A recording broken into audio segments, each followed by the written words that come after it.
Initiating podcast download.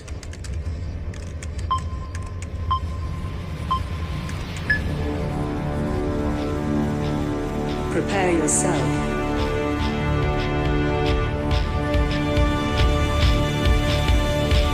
Put on your spandex. Lace up your boots. Wrap your wrists. Hide your razor blade. Head to gorilla position.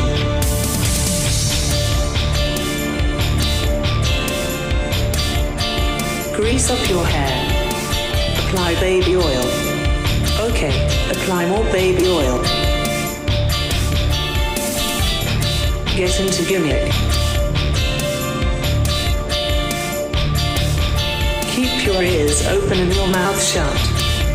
Have fun and be safe out there, brother.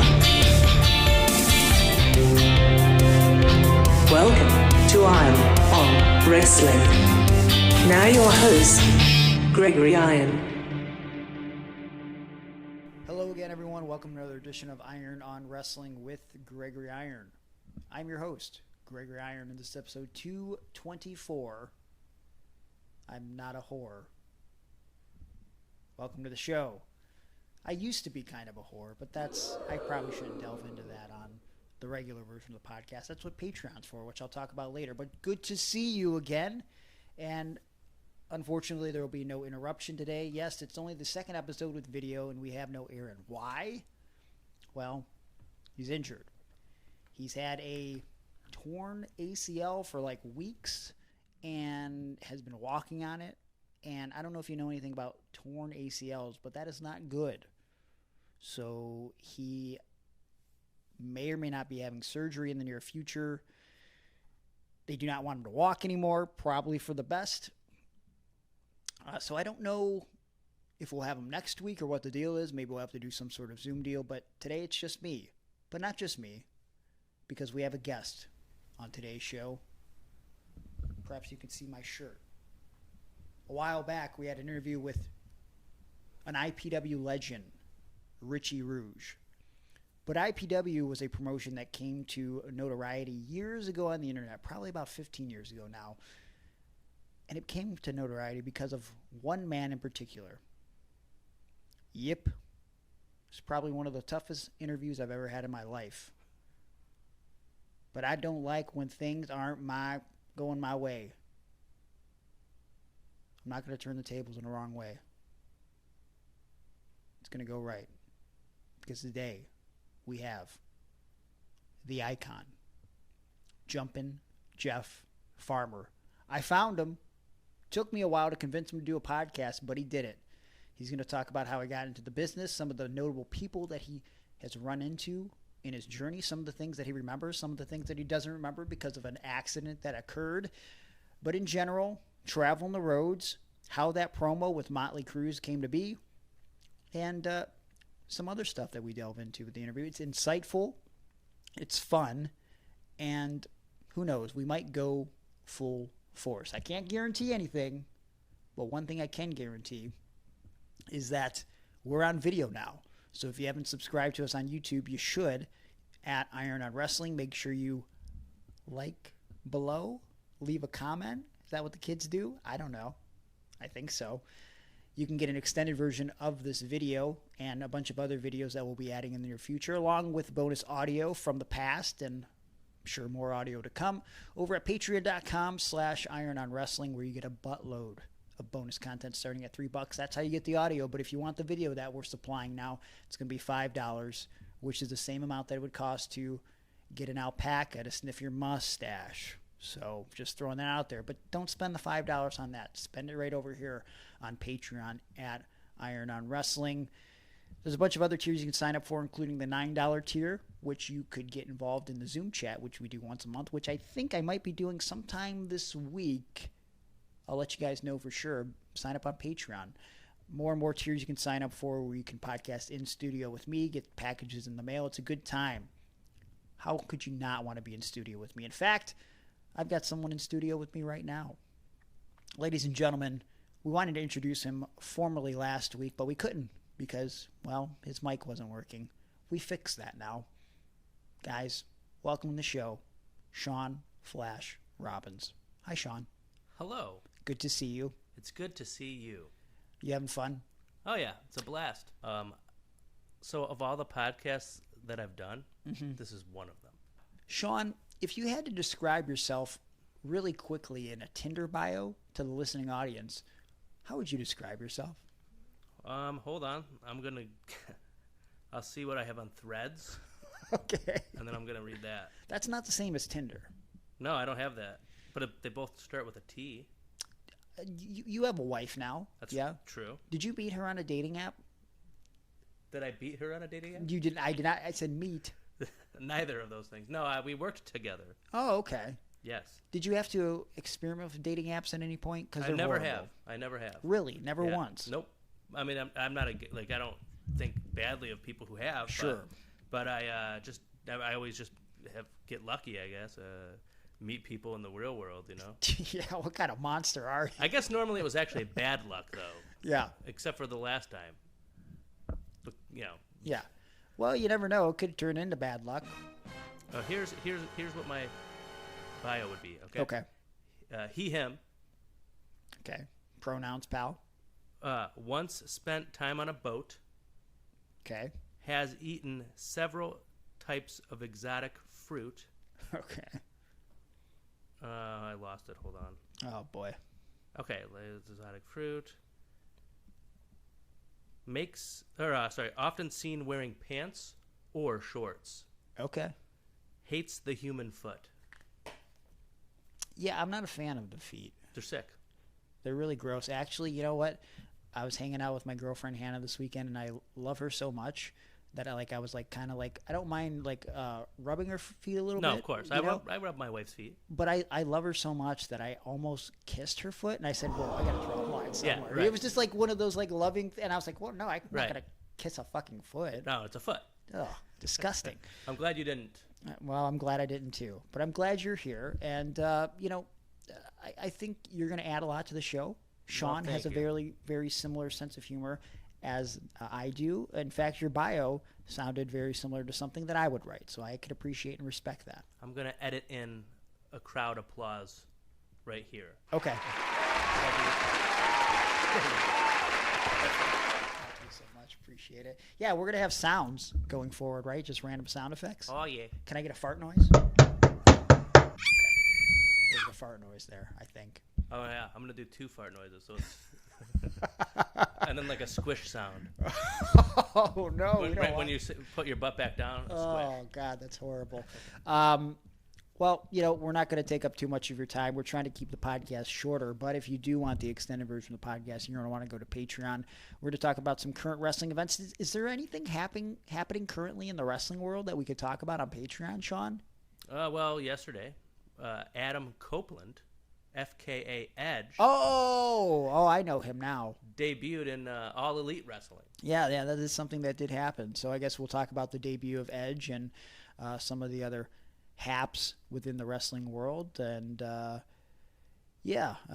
Edge is a friend of mine. We do follow each other on Twitter, just throwing it out there. I mean, not a lot of people can say that Edge follows them on Twitter. I know I can't. Well, there you go. So he is a fan of mine, and I am a fan of his. And I don't really condone all the tribalism that's out there for pro AEW or pro WWE. You can like them both, and I think Edge agrees with that. But we'll talk more about Edge and whatever else is happening in the current world of wrestling on Patreon. I like that we're edging the listener right now. We are. We really are. Yes, quite the edge lord. I do say so myself. Word. But hey, we're gonna go to a commercial break. When we come back, we're gonna go to the interview with someone that I never thought would be doing an interview in 2023 or ever. We found him, Jumpin Jeff Farmer. Not the Jeff Farmer that was the fake Sting, the real deal. Sex appeal. Jeff Farmer. You might be laughing when I say sex appeal. Wait till you see how ripped and jacked Jeff Farmer is. It's crazy. When we come back, Jumpin Jeff Farmer talks for the first time since that infamous IPW interview with Mr. Buddy Lee.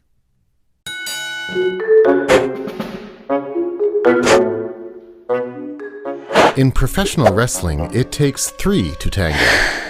The performers in this theater of simulated combat, they have a secret dance partner.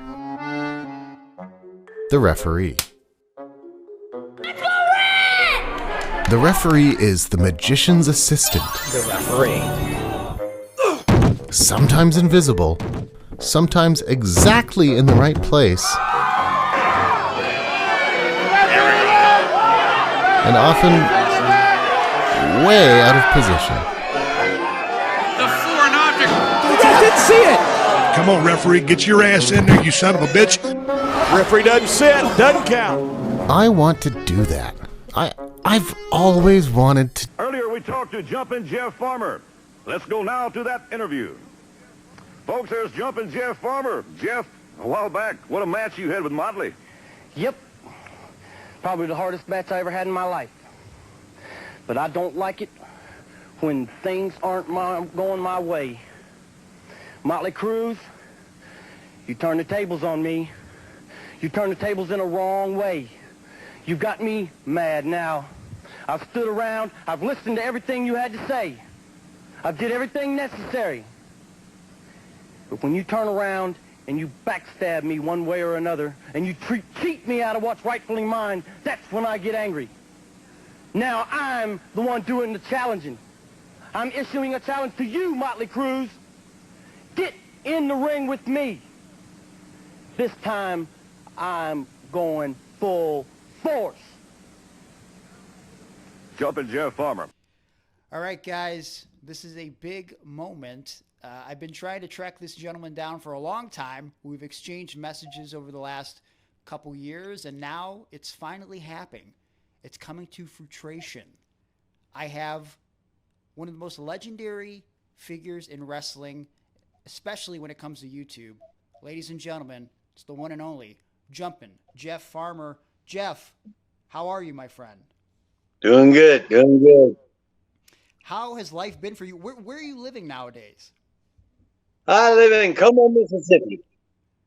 What got you to I Mississippi? bought some property here and take care of my horses, and I'm now a farrier by trade. Wow, man. So were you born in Mississippi, or did life kind of take you to Mississippi? It kind of took me to Mississippi. When I was growing up in Jacksonville, Arkansas, it was kind of like the old saying goes, you can't go back home. I got into a heap of trouble when I was young.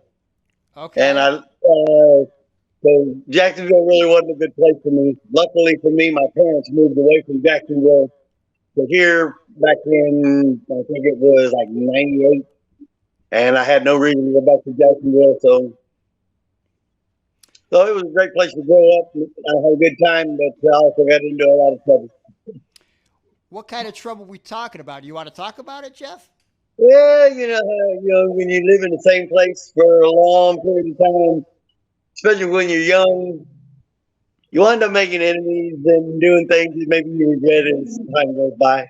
Sure. So growing up, when does professional wrestling end up coming into your life? Oh, I was actually taking some time off on the road. I was a pipeline survey engineer for a long time. And I was taking some time off of the road. I was working in a warehouse. And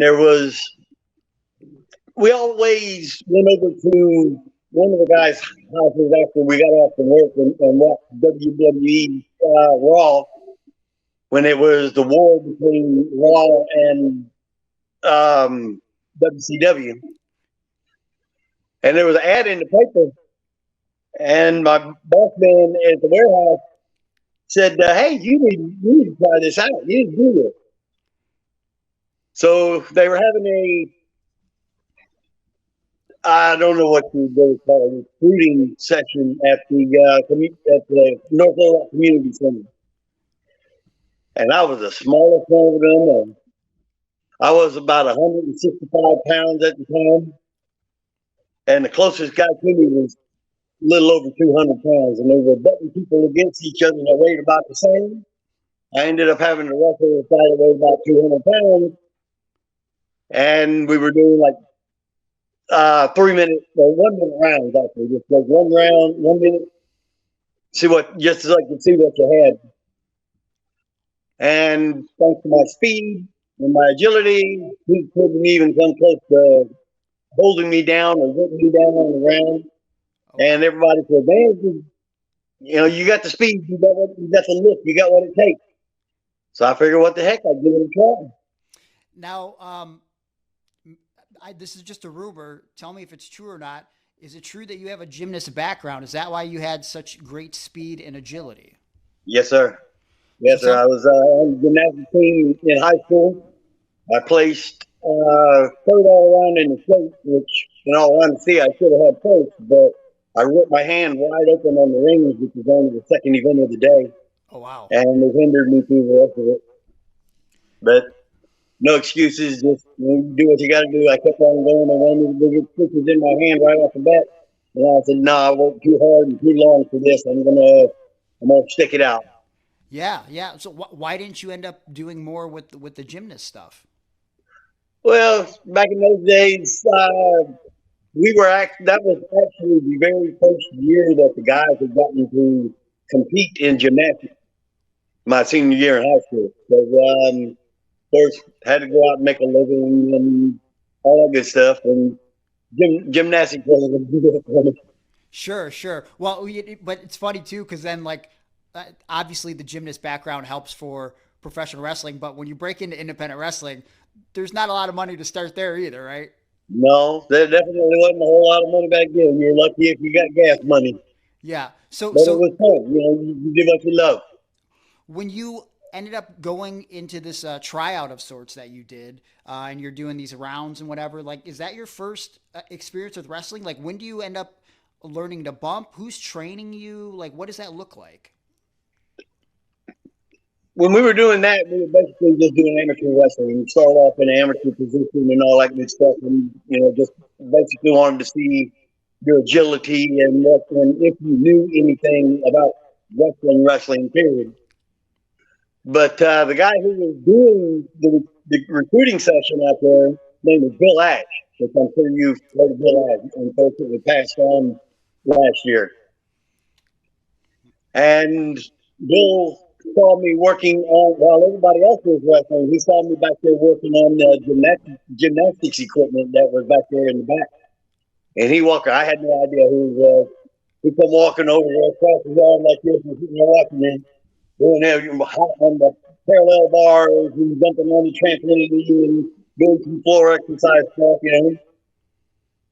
And after it was all over with, they gave everybody an envelope. You either had a red dot or a black dot. If you had a red dot, then you met back at room so-and-so. If you had a black dot, they was sayonara with singular. Luckily for me, I got a red dot. Wow. So I started traveling to Paris, Arkansas from Jacksonville in the beginning and training with Bill Ash.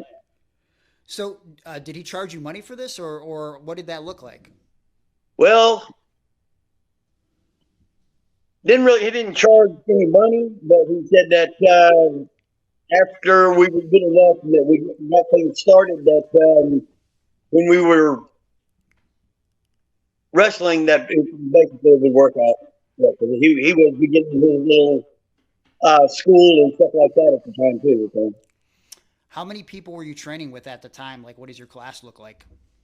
There was about 9 of us. We used to show up up there for quite a while. And then after about 6 months, we wound up going to Doc Kovac place up there in Memphis, and we started training there. Okay.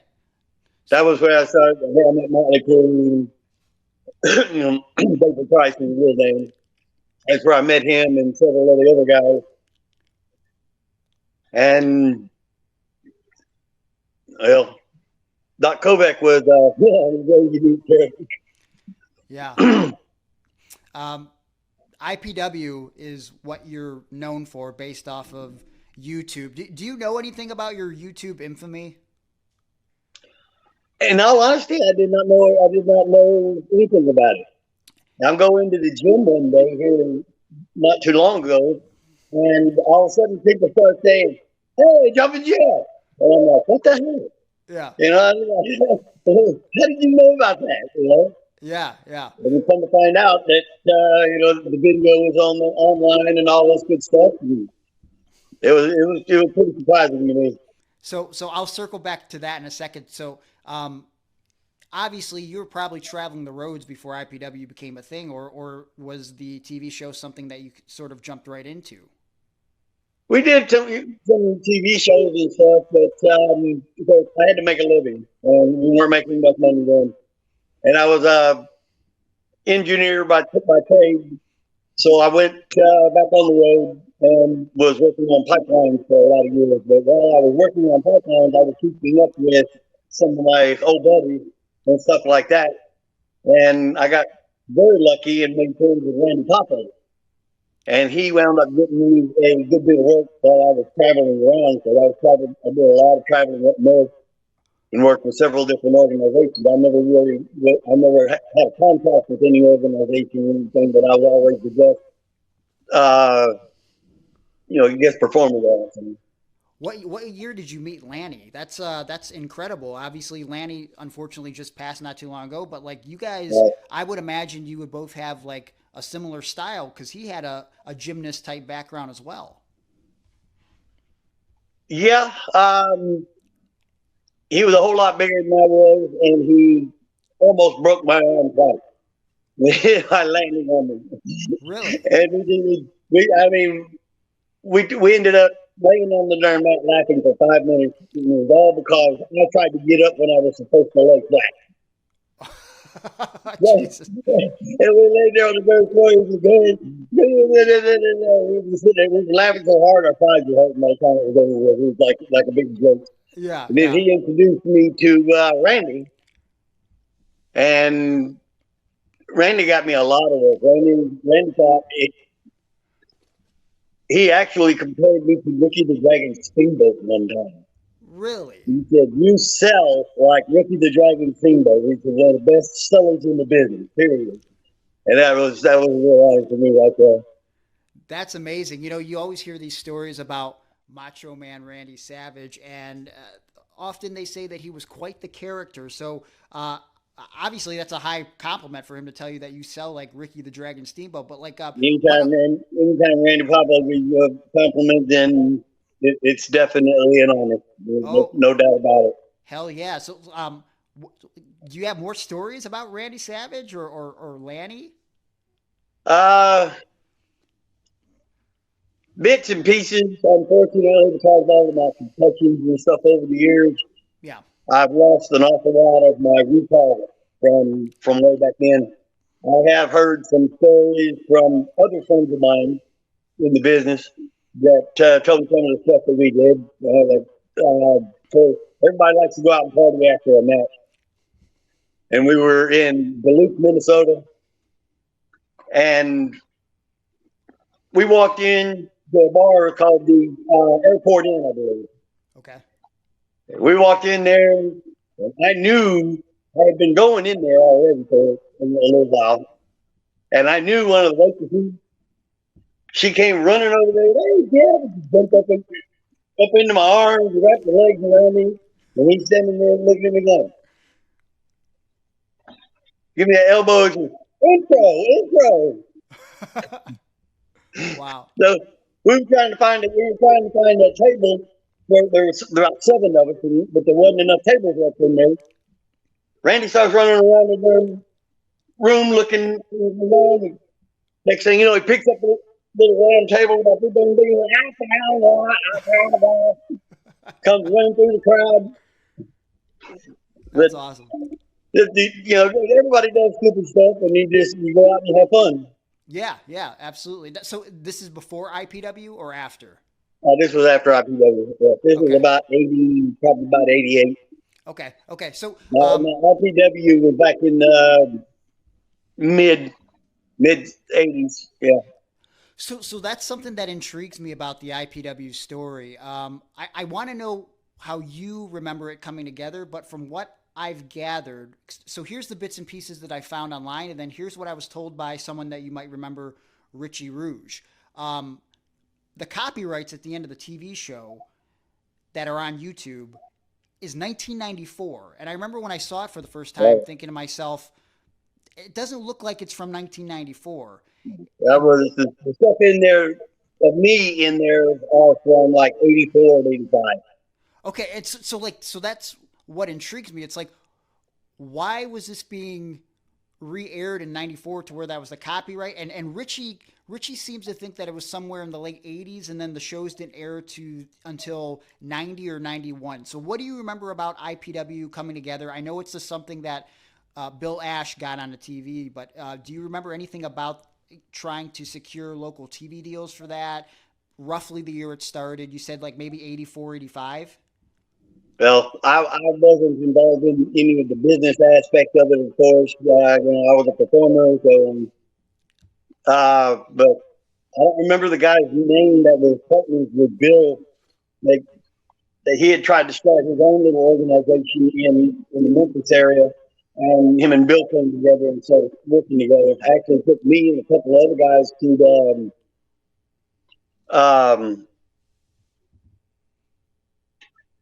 where is it? To Nashville, and that was where I actually introduced me to Ric Flair. That was actually wrestling at that particular time. So that's awesome. You just interacted with Rick, or you got to wrestle him? Oh no! I never got to wrestle him. I interacted with him. We talked backstage, and I met him a few times after that. But no, I never had the honor of working with Ric Flair. I got you. So, do you remember how many tapings you guys would do for IPW? Do you remember anything about the studio that you guys used? Talk to me about that. Oh, basically just a big room when we could put some chairs and stuff around the room. We would invite people from outside, in the beginning, just come in and watch the matches so that there would be people in the crowd and stuff like that. And we used to go to Portsmouth, Arkansas, or Alma, Arkansas, and record down there sometimes too, because some of the workers were from down on the far west side of Arkansas. So. Okay. So I heard that you guys would do places like Little Rock. You would do Springdale, Arkansas. Just something like you guys did house shows as well. Is that true? Mm. Okay. So how often do you think you were wrestling for IPW a month? Oh, in the beginning, we were wrestling probably 3 times a week, so about 10 to 12 times a month. Okay. And then obviously you're doing other bookings as well, too.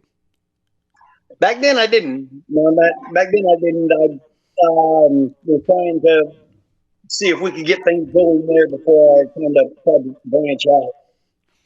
All right. So there's not a lot of footage of IPW on YouTube. If from what I've gathered, it's probably a couple tapings that you guys did that just sporadic episodes that got uploaded. But from what I understand, there's roughly about maybe a year of footage out there. Other than Motley Cruz, and we'll talk about you and Motley Cruz, what are some of the notable matches, some of the notable angles that you did in IPW that maybe the internet hasn't seen that you're really proud of? Oh, me and Tony, the Spider Schneider, with Tony Maddox. We were really good friends. We were both from the same hometown in Jacksonville, Arkansas. Okay. And we had some really good matches. We used to travel together actually quite a bit, and we would do stupid stuff like stop in at McDonald's or Burger King or something like that to get a quick bite on the way where we were going, and we would pull some stupid stunt like we get into a damn argument right there in the restaurant, and one of us would pick the other one up and body slam him on the table and say, "Leave her alone, she's mine." Oh my God. I'm sure that caused quite the scene in the McDonald's. Wow. So you worked with Tony Spider. Actually, if I give you some names, do you think maybe you can give me a story about them or tell me what you know about them?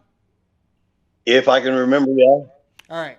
What do you remember about the ring announcer, Buddy Lee? The only time I ever really had anything to do with Buddy Lee was when I was yipping.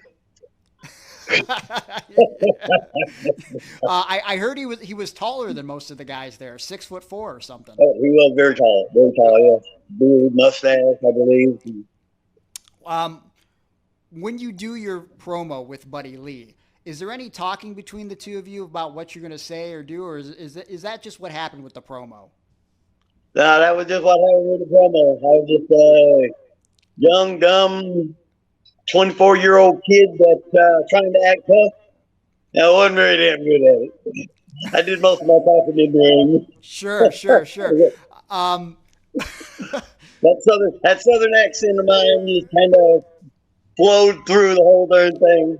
Yeah, well, I mean, it's that promo though that really, you're known for. But I feel like I said, everybody has a story, right? And so that's why we're doing this podcast, because when I interviewed Richie Rouge, I didn't know what to expect from it, because his real big infamy on the internet is from IPW, and he has this promo where he talks about squishing an apple. But after I talked to him, I just realized what a knowledgeable guy, and what we see on YouTube, there's more to that, and that's what I'm trying to uncover today. So you do this YIP promo on Motley Cruz, and there are a couple other promos. You guys did a series of matches. Talk to me about Motley Cruz and the series of matches that you guys did in IPW. Oh, Motley was a hell of a worker. He could slow things down and keep it interesting. He could call spots for me that just literally. I mean, we had one spot that he absolutely loved to do, and somehow or another, I remember it to this day. Okay. It was a multi-move spot. Tackle, drop down, hip toss, kick out, arm drag, deal, monkey flip, bail out, seven. And the first time he called that damn thing, he had me in the darn headlock, and I had him in the headlock. He started to push me off, and I thought, "Oh hell no! I don't remember half of that." Yeah. They said, "Say it again." He ended up having to say it 4 times before I could remember the whole thing. Oh, jeez. So you guys called a lot of stuff on the fly. Like nowadays, it's and we're going to talk about. Yeah, so much of it is choreographed today. Yeah. But back then, everything was a whole lot slower than what it is now. We talk to each other in the ring just like you and I are talking right now. Sure. Yeah. So that way you could understand each other. You knew what was coming. You didn't have to anticipate anything else. Nowadays, everything is just so fast. Yeah. I don't know. Today, if I was to go to some place like AEW or WWE, there ain't no way.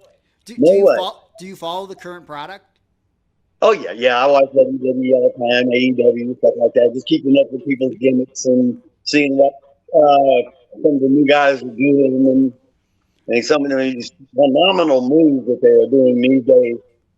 Yeah. As compared to what we used to do. What we did back in the day was basic as compared to what we're doing now. Do you have any favorites right now? Like, who stands out to you on the current rosters? Oh, I'm a big Scottish Warrior. Sheamus. Not Sheamus, but the other one. Drew McIntyre. Drew McIntyre, yeah. I'm a big Drew McIntyre fan. Yeah. He can go both ways, and he looks fantastic. He moves fantastic for a guy his size. He's agile as he can be. I love watching him. I absolutely love watching him. Yeah, he's incredibly talented. What about, are there, you are Jumpin Jeff Farmer with the gymnast background. Are there any of the more flippier guys that you're a fan of? Oh, I love Kofi Kingston. That's something is fantastic off the top rope. And Rey Mysterio, of course, and people like that. Nowadays, it's nothing uncommon. Back when I was doing it, I was one of the few that was doing it. Yeah. So that kind of made me a little bit special at the time. Sure. But nowadays, I wouldn't be a standout in any way, shape, or form compared to them guys. Now hold on a second, because I'm going to stop you right there, because I've told you in messages, man, I do a lot of indie shows, and you looked a certain way to the internet when you were 24 in IPW, but today, Jeff, you are in better shape than the majority of independent wrestlers. Like, what is your secret to maintaining your youth? Because you look like $1 million. Yeah, hard work, and I still love to work out. I still go to the gym virtually every day. I'm not looking to weigh 230 or 40 pounds anymore. I got heavy into bodybuilding for a while and got up to 227, and that was the most I ever weighed in my life. Wow. But I was solid as a lot, less than 10% body fat. I just enjoy anything physical. I enjoy. Right now, I'm in the process of building my new home. Yeah. And I'm building every square inch of it. I also work with my best friend, who is a plumber, and I'm learning there. I'm a farrier by trade. So I'm always staying busy. I've sat in this chair longer tonight than I have in forever. Yeah. Wow, that's awesome. I'm going to name some more guys from IPW and let's see if you got any stories for me about them. We talked about Motley, Buddy Lee. You mentioned Tony the Spider. I brought him up. Richie Rouge. What do you remember about working with Richie and hanging out with Richie? I don't really, to be perfectly honest, I don't really remember a whole lot about Richie. Like I said, he's not somebody that any of my friends have ever brought up. I can see his face, to be honest, but as far as remembering anything about him, That's fair. You talked about Bill Ash. Do you have like one Bill Ash story that stands out more than the others? I didn't believe that you could control somebody with an armbar. Yeah. And he goes, "Oh yeah." He reached out and grabbed me in the damn armbars, and I tried to get away. And when I tried to pull away, that son of a gun sinks down on my arm, and I screamed like a 10-year-old. Ah! Holy cow! I could not believe that he could literally control everywhere I went just by holding me in the damn armbar. Love that. I heard you. Also chops. He was the first one to ever actually gave me a chop. And he said, a chop is not supposed to hurt. He's supposed to make a sound. Sure. And I said, how the hell are you going to smack somebody in the chest as hard as you can and not hurt them? Kind of hard to do. And here I am without no shirt on or anything else. And he reared back and he chopped me, and it echoed through the whole damn house. But it didn't even sting. And I said, okay, I don't know how to do that. Wow. What about Bulldozer and Gypsy? Did you work with those guys at all? No, actually, I never worked with those guys at all. Doc Savage. Do you remember Doc Savage? Doc Savage. That son of a gun left his handprint in the middle of my back when he DDT'd me outside the damn ring at the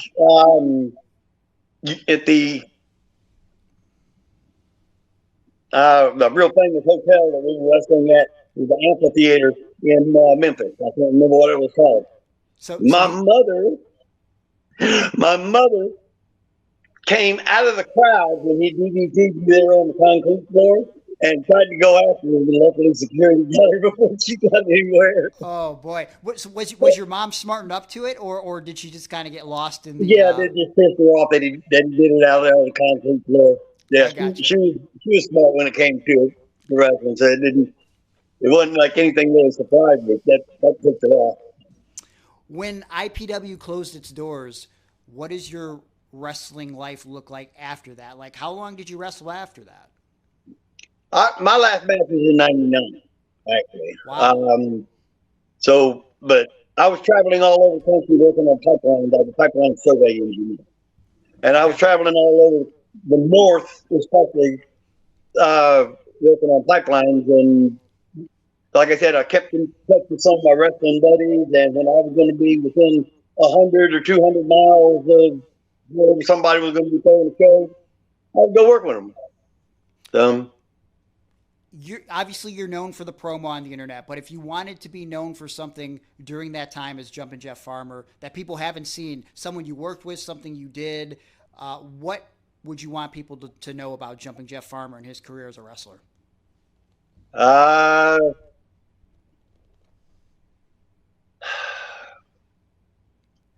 Try to keep your longevity. Unfortunately, I went at it 180 miles an hour, and I was known for taking a beating, and I enjoyed the heavy bump back in those days. And I would advise anybody to try to protect yourself a little bit better than what I did, because look at me now, look at, the problems that I have, and unfortunately the majority of it was because of all the concussions that I had. In '99, I had a motorcycle accident. That's what I was going to say. That caused the majority of my memory loss and everything. Though I got sent into a full reverse helicopter spin. I crashed a motorcycle, and the back of my head hit a power pole. Oh wow! And for several days, I had a constant headache and all that good stuff. And I finally went to the doctor. I'm not one for going to the doctor. And they told me that I had some busted capillaries in my skull, and that if the swelling didn't go down, the pressure didn't go down, that they were going to have to drill some holes in the side of my head. Well, I'm not scared of much in life, but when it comes to a doctor's scalpel, or in this case, a drill, that scared the hell out of me. So I don't blame you. we waited a little while. They said we wanted to wait a couple of weeks and see if my balance started getting any better and all this good stuff. And I lied my tail off when I went back. My balance is back. I was dancing the jigs on the floor. No problems. Yeah. Headaches gone, all that good stuff. That's awesome. But unfortunately, the headaches were still persistent, and my coordination was still quite off. It went on for a while, probably about a month after that. Sometimes I kind of wish that I had learned to go ahead and drill the holes in my head, but that's a scary thought. Yeah, you know what? I had a very similar experience when I first started wrestling. Long story short, I was in a battle royal. There was a bunch of guys suplexing me when they shouldn't have been. And, you know, I'm a smaller guy. I'm 5'4", so they kind of just took advantage of the situation. They dropped me on my head a bunch of times. I was out of my feet. I instantly got to the back. I started saying, you know, I wanted to go to sleep. And this is 2006, and obviously you had your concussions in 99. We didn't know a lot about concussions at that period of time. So being in the locker room, you know, I'm walking up to guys, and my buddy's taking me up to guys, and they're saying, what should we do? What should we do? Go to the hospital? And they're like, no, don't be a bitch. Don't be a pussy. You know what I mean? And so luckily, my friend ended up taking me to the hospital, and they said the exact same thing to me, Jeff. They said, if the swelling wouldn't have went down, that they were going to cut open my skull and start essentially sponging my brain to stop the bleeding that I was having. And if I would not have been brought to the hospital that night, I just would have went to sleep and died. So even though you're not a hospital guy, I think it's a blessing that you went to the hospital, you got that taken care of. So, you know, you could still be around to, with or without wrestling, live your life. Yeah, sometimes you don't make the right decisions. And like I said, now, because of the problems that I have, I do wish that I had let them go ahead and do it. But, you know, life goes on. You got to keep on pushing forward. Yeah, that's what it's all about. But you took that 24-year hiatus from the ring. But recently, on September 9th, you returned the action for the first time since you left in 1999. You wrestled against two legit Daniels. It was a singles match that turned into a tag match. What compelled you, after nearly 3 decades, to come back to the ring? They asked me to. That's all it took? I had been working with, Chad has a little bit of a wrestling school here in Upper Butler, which is right down the road from Coldwater here. And I started going down there and working with him, working with the kids and stuff like that, bouncing around in the ring, and, enjoyed it. And they asked me to be in the Liberty Fest or Liberty Fest. And basically what it was just we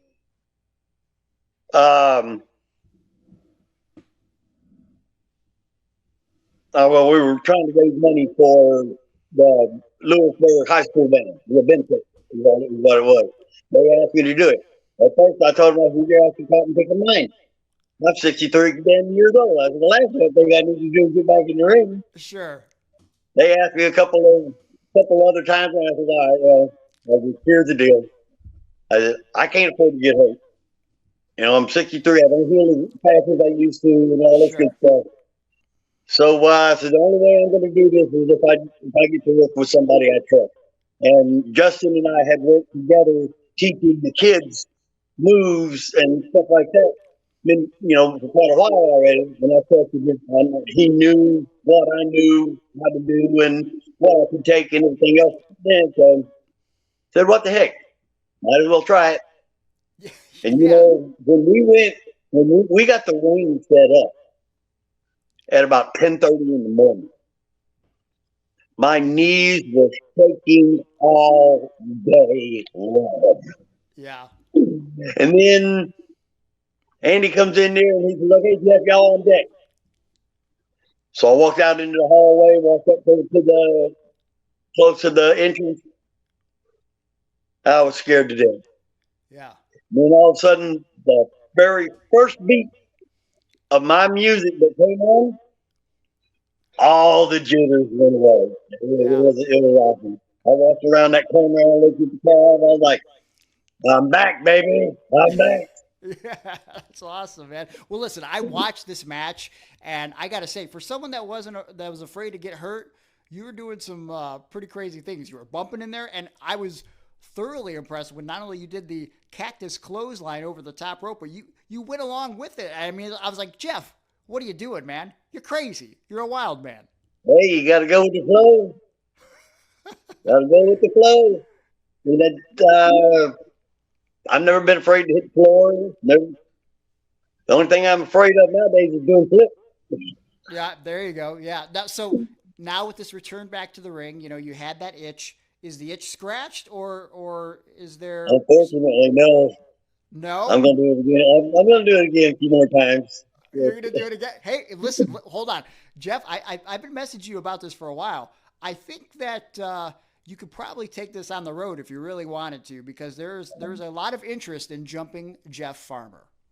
Well, I have a lot of interest in money and making a living, so I have to stay here. I wouldn't be able to go on the road unless somebody could pay me a good bit of money. Well, with the way wrestling is now, especially with conventions, there might be something out there for you, so you never know. I think we have to spread the word that Jumpin Jeff Farmer, he's back and better than ever. Better than ever, I would have to dispute, but yeah, I'm back. Listen, I'm not disputing that at all. And I got to say, this interview was better than I could have imagined. I feel like I might be going on a limb, but I feel like we went full force on this one. Yeah, there you go. There you go. And you turned the tables. That's the only way to do it. You turned the tables in a right way. Yeah, that's one thing that the guys made me say when I jumped off the rope for that splash. Justin told me, he said, if you don't say full force before you jump off those ropes, I'm never speaking to you again. So, all right. So beyond wrestling, though, today you just take care of horses and stuff. You're building houses. Like, what do you want people to know about Jeff Farmer, the man, before we wrap this up? Oh, that's kind of a tough one.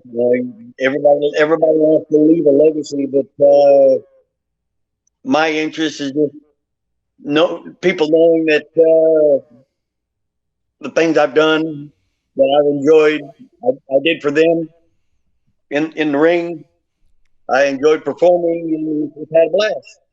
Yeah, that's what it's all about. To me, there's nothing special about me. I'm just another guy that enjoyed acting like a 2-year-old kid in the backyard. Yeah. Well, but you know what? Like I often say when I'm doing these wrestling shows or doing seminars or doing speaking engagements at schools, it's like people sometimes say I'm an inspiration, and it's like, what are you talking about? Like I'm just me. I'm just a dude. I feel like if I had 2 functioning arms, I would still be doing what I'm doing. But sometimes you have to step outside of yourself and realize that no matter what our situation is, we leave an impact on someone's lives, whether it be through a TV screen, or just a one-on-one interaction. You never know the impact you make on someone. And more than you know, Jeff, you've impacted hundreds of thousands on the internet, and I'm sure those kids in those wrestling school really appreciate what you've done. Those fans that watched you a couple weeks ago, they've appreciated you. And going forward, I think there's a lot of more appreciation that can be shown for Jumpin Jeff Farmer. I don't think this is the end. I think this is just the beginning, my friend. Well, I'm honored that people even remember me, to be perfectly honest. Heck yeah. Now, if someone wanted to try to find you, maybe contact you from a booking, is there a way they could do that, or is that something that we have to maybe set up in the future? I think I'm just gonna stick with Andy and Chad and them down here. Okay. I don't have any desire to go back on the road or anything like that. So just stick with them, help the kids, help Chad out with some benefits and stuff like that. I didn't even accept the money that they offered me when they brought our envelopes into the home. And I said, "No, you give that to the school or use it for the wrestling school, whatever." I mean, I don't need that money. I didn't pay for money. I just came here to kind of like relive the old glory days, as they said. Just for fun. You're doing a good thing, man. I can't thank you enough for your time, and we'll have to do this more. This was amazing for me. I appreciate it. Well, I appreciate you. Appreciate your having me. Heck yeah. It's been a long time I've done anything like this, that's for sure. It might not be the last time when people see this. Well, might not. We'll see. Hey, Aaron, why are you wearing this shirt? I went through my closet, and I could not find one really good shirt with a good shirt design. But if I had a shirt that I could pick any shirt in the whole world that I would wear a shirt that had maybe this band, Metallica, but I want the drummer and the bass player on a cloud in heaven because their granddaddy passed away. Okay. And then on this cloud, there's a second cloud, and it's James Hetfield and Matt Justice. And they have fishing poles. They've been fishing. I would have to find someone that could design that kind of a shirt. You know, if you do need a better t-shirt design, you should probably contact Juan Ortiz and Up the Dead Designs. He's a good buddy. He's been in the industry for over 15 years, and he's made some t-shirt designs for the most prolific people within professional wrestling. Ellsworth? No, he has not made a design for James.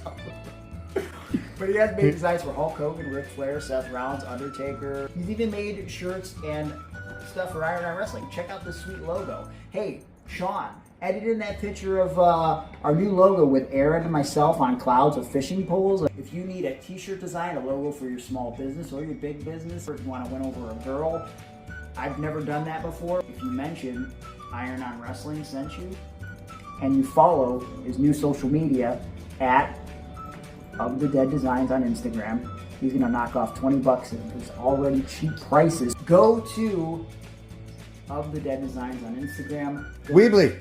Go to his Facebook at facebook.com/Of the Dead Designs, or go to his website, ofthedead.weebly.com, because Of the Dead Designs is bringing your artwork to life.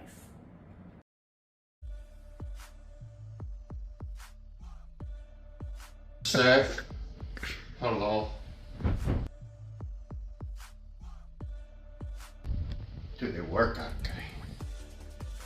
What are you doing? Why are you acting like Razor Ramon with his bad form in the Ico Pro commercial? You talking to me, man? Carve you up. Talk like a normal person. Oh, I'm here because I'm working out. Oh, from TNT Health, baby. Have you tried it? We know that Aaron's tried it. In fact, since the start of the year, Aaron's lost over 50 pounds while using supplements from TNT-Health.com. TNT Health is focused on your overall comprehensive health. They help track your eating, your workouts, and your supplements. TNT Health sells results. I use the creatine, the glutamine, and you think that I'm not using the protein powder? With 154 calories and 25 grams of protein per scoop, I assure you, the vanilla protein powder is great with or without water. That's how you take your protein. Don't you... Water, dude. You know, maybe Aaron's right. Use it with water or milk. Go to TNT-health.com right now, buy any of their great products and save 10% off with our promo code IRONON. TNT Health.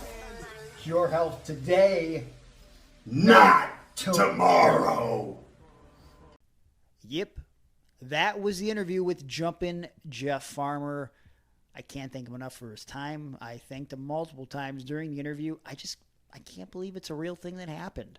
But there you go. There's the backstory about Jumpin Jeff Farmer. If you are a promoter or a promotion that perhaps maybe wants to book Jumpin Jeff Farmer, he says he may not be traveling out of state right now, but maybe slide in my DMs and, you know, if the price is right, I think maybe Jeff will be willing to do something. Shawn, what did you think about the interview with Jumpin Jeff? Thought it was very insightful. I thought you were a great interviewer and a great boss. Stop it. Jesus. No, it was good. It was very interesting and entertaining. And I mean, you know, I've seen the promo that everybody knows him for. Yeah. When I was a teenager, yes. So 15 years ago. Mm-hmm. And I mean, I've watched it several times since then. So it's wild to me that I sat here while you interviewed him. But he was very interesting, and I'm glad he was all right with talking about things that I was thinking he wouldn't want to talk about. Yeah, I wish his memory was a little bit better. I'm questioning whether the 84-85 time frame for IPW would be a thing, because I gotta imagine. I'm not calling Jeff a liar. Obviously, he's misremembering, but I gotta imagine that was like post WrestleMania era at least. I feel like 88, 89 sounds more accurate. It seems like it's a late 80s, it looks like it's late 80s, you know what I mean?